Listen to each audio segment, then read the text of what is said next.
रहीम अस्सलाम वालेकुम। मैं हूं आपका एस्ट्रोलॉजर अहमद मुख्तार।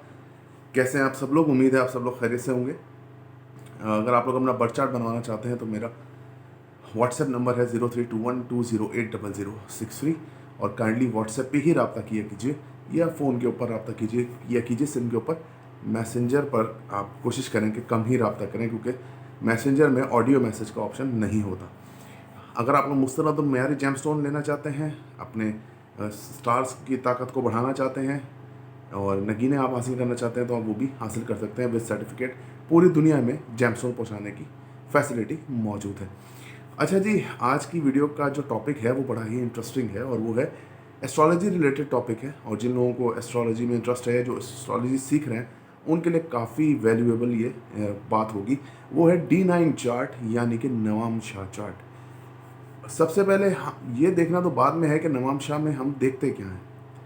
सबसे पहले हमें ये समझना है कि नवामशा चार्ट है क्यों। क्योंकि एस्ट्रोलॉजी में D72 यानी 72 72 हैं। उर्दू में बोलूँ तो मैं 72, इंग्लिश में बोलूँ तो 72 चार्ट्स होते हैं। और जब D72 चार्ट्स होते हैं, लेकिन D9 को बड़ी अहमियत हासिल है। हालांकि सबसे ज़्यादा जो वैल्यू है वो D1 यानी कि आपका बर्थ चार्ट की वैल्यू होती है। और बर्थ चार्ट किस नक्षत्र में आपका असेंडेंट थ्रू हो रहा है या कौन सा स्टार किस नक्षत्र में बैठा है, ये पढ़ना ज़रूरी है बजाय कि नवांश के। नवांश जो है एक एक एक मतलब और चार्ट्स की तरह D2 D3 D4 D9 जैसे D10 दमामशा चार्ट जो है वो सैटर्न की पोजीशन देखने के लिए होता है। इसी तरह से नवामशा चार्ट जो है वो वीनस की पोजीशन देखने के लिए होता है। क्योंकि वो मैरिज का चार्ट है तो इसलिए इतनी ज़्यादा पब्लिसिटी उसने हासिल कर ली। तो नवामशा चार्ट जो है वो क्रिएट कैसे होता है?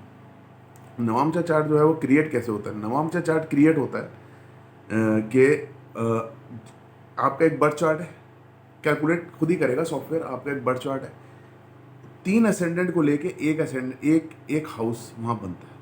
3 असेंडेंट बोलना, असेंडेंट नहीं, 3 नक्षत्र को लेके एक नक्षत्र वहाँ बनता है। यानी कि अगर आप एस्ट्रोलॉजी को अगर आप बर्थ चार्ट को कैलकुलेट करें नक्षत्र में, तो जैसे एरीज साइन में पहला 13.20 तक केतु का नक्षत्र में है। उसके बाद एक वीनस का नक्षत्र, उसके बाद कुछ पॉइंट्स जो हैं सेम, जैसे 13.20 हुआ, फिर 13.20, तो ये 26.40 हो गया। यानी कि 2 नक्षत्र पर एक साइन आ गया, तकरीबन 2 नक्षत्र पर एक साइन आ गया। और वहाँ से आगे जब हम चलते हैं तो फिर सन का शुरू होता है नक्षत्र। और जब सन का नक्षत्र शुरू होता है तो वहाँ सन को शर्फ हासिल होता है। एरीज में दाखिल होते ही सन को शर्फ हासिल नहीं होता, एग्जॉल्टेड पोजीशन सन की नहीं होती। सन की नक्षत्र में जब सन अपने ही नक्षत्र में आता है तो वहाँ पर उसको एग्जॉल्टेड पोजीशन होती है। इसी तरह सेजिटेरियस में भी सन जब अपने ही नक्षत्र में आता है तो बहुत ज़्यादा ताकतवर होता है। तो आगे बढ़ते हैं। तो ये तो हो गया, लेकिन यहाँ पर हो गया कि आप देखें ना, अब 30 डिग्री का एक साइन है D1 चार्ट में, तो ये बन गया 26.40 हो गया। अब उसमें जो डिग्रीज रह गई यानी कि 0.60 और फिर पीछे आप 3.60 जो डिग्री है वो सन की आ जाएगी। यानी कि कुछ पार्ट आप 2.5 भी नहीं कह सकते, आप 2.5 नहीं कह सकते, आप 2.10 समथिंग कह सकते हैं। तो नक्षत्र से एक साइन बन गया। अब नवामशा में क्या होगा? नवामशा में ये तीनों नक्षत्र एरीज में लिए जाएंगे, मतलब पूरे के पूरे। यानी कि साइन की जो डिग्री वाइज स्ट्रेंथ है वो आप समझे कि 39.60 हो जाती है। यानी 39.60 का एक साइन नवामशा के अंदर होता है। इसलिए नवामशा का लगन, नवामशा की प्लेसमेंट और नवामशा का सब कुछ जो है वो अलग आता है। पॉइंट यहाँ ये क्लियर करने की बात ये है कि आप मुझे एक बात बताएं, ज़रा मुझे एक समझा दें कि एग्जॉल्टेड वीनस यानी कि पाइसिस का वीनस अपने ही नक्षत्र में मौजूद है। उसी टाइम पे जब हम नक्षत्र की चेंजेस हम करेंगे और नक्षत्रों को जब हम एक साइड पे रखेंगे और उसको कैलकुलेशन करेंगे, तो वही वीनस जो है वो एरीज या टॉरस में कैसे चला जाएगा? रहेगा तो वो अपने नक्षत्र में।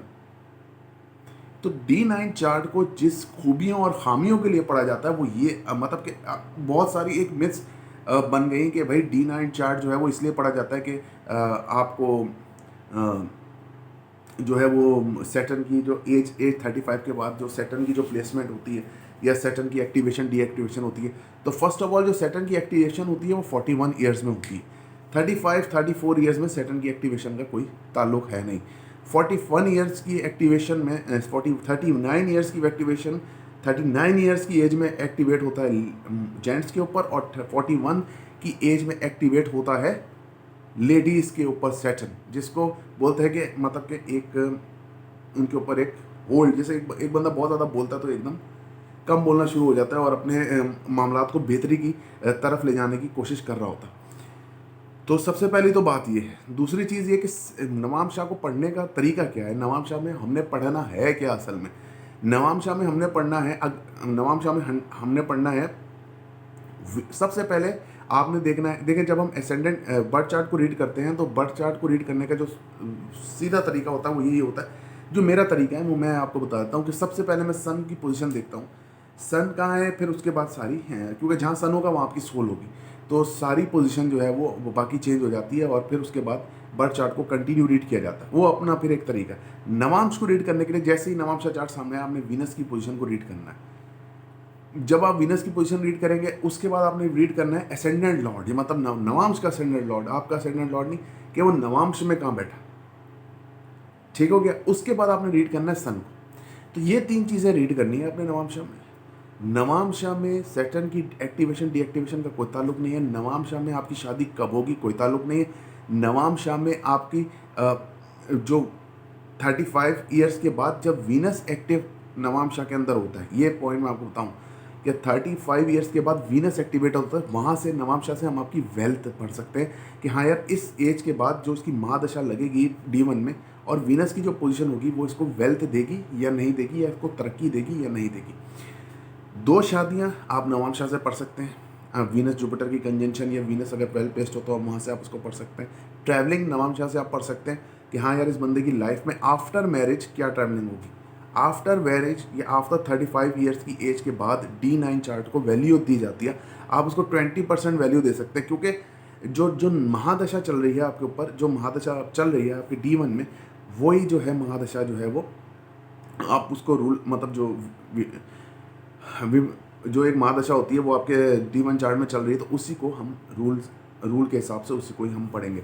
तो D9 चार्ट सिर्फ इसीलिए मकबूल तरीन चार्ट है एस्ट्रोलॉजी में, वो इसीलिए ही है कि D9 चार्ट इसीलिए मकबूल तरीन है क्योंकि वो शादी का चार्ट है, और हर किसी को आज लव मैरिज करनी है, और मतलब लव मैरिज के योग होते हैं और शादी के प्रॉब्लम्स होते हैं, कोई मांगलिक होता है, कोई क्या होता है, उस हिसाब से जो है वो मांगलिक दोष किसी को बोलते हैं, किसी को क्या बोलते हैं। लेकिन जब भी आपका सितारा जुपिटर या वीनस फंसा होगा राहु के साथ, तो शादी में आपके प्रॉब्लम आएगी या जुपिटर कंबस्ट होगा, तो वो तो खैर बर्थ चार्ट बना के ही पता चलता है। लेकिन मैं आपको सिर्फ एक बात समझा रहा हूँ, ये कि D9 के पीछे इतना भागने की ज़रूरत नहीं है, क्योंकि D9 चार्ट जो है वो इतना इफेक्टिव नहीं होता जितना D1 चार्ट होता है। और D1 चार्ट की यानी कि आपके बर्थ चार्ट की जो डेट टाइम सिटी के साथ आपका जो बर्थ चार्ट बनता है, उसकी जो एक्टिवेशन है वो आपकी पैदाइश के साथ हो जाती है, और जो D9 चार्ट की जो एक्टिवेशन है वो आपकी होती है बहुत दूर जाके, यानी 35 साल की एज में जाके। तो फिर 18 से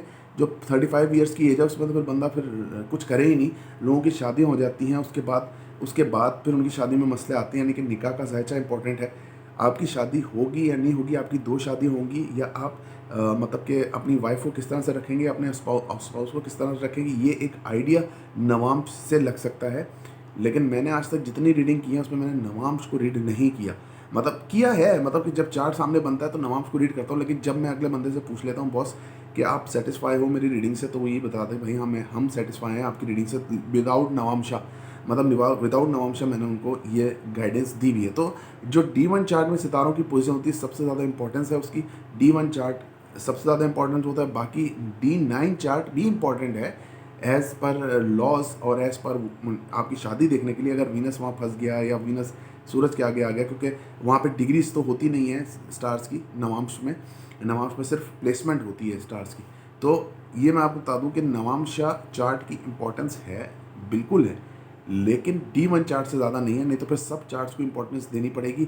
D10 को भी, D11 को भी, D12 को भी, D72, D69, D54 सबको इंपॉर्टेंस देनी पड़ेगी। D1 चार्ट की जो फोकस है वो सही है। सीक्रेट्स जो हैं वो आप D1 चार्ट से बड़े अच्छे तरीके से निकाल सकते हैं कि मतलब कि आप अगर सैटर्न की प्लेसमेंट है और वीनस की प्लेसमेंट है, राहु वीनस के साथ है, कुछ भी है आपके चार्ट में, वो एक एस्ट्रोलॉजर का काम है। आप अगर एस्ट्रोलॉजी की ट्रू फीलिंग्स या ट्रू उसकी मीनिंग्स में जाएंगे तो D1 चार्ट इज़ अल्टीमेट। और बर्थ चार्ट से ही अगर कोई इंसान नहीं पढ़ सकता तो कसूर उसका है बॉस, हमारा कसूर कोई नहीं। ये थी D9 चार्ट के ऊपर एक वीडियो मेरी, मैंने कहा चले D9 चार्ट को आज क्लियर करते हैं क्योंकि एस्ट्रोलॉजी रिलेटेड वीडियो मेरी कम आ रही है। तो इंशाल्लाह ताला आपसे अगली वीडियो में मुलाकात होगी। अपना ख्याल रखिएगा, दुआ में याद रखिएगा। अल्लाह हाफिज़।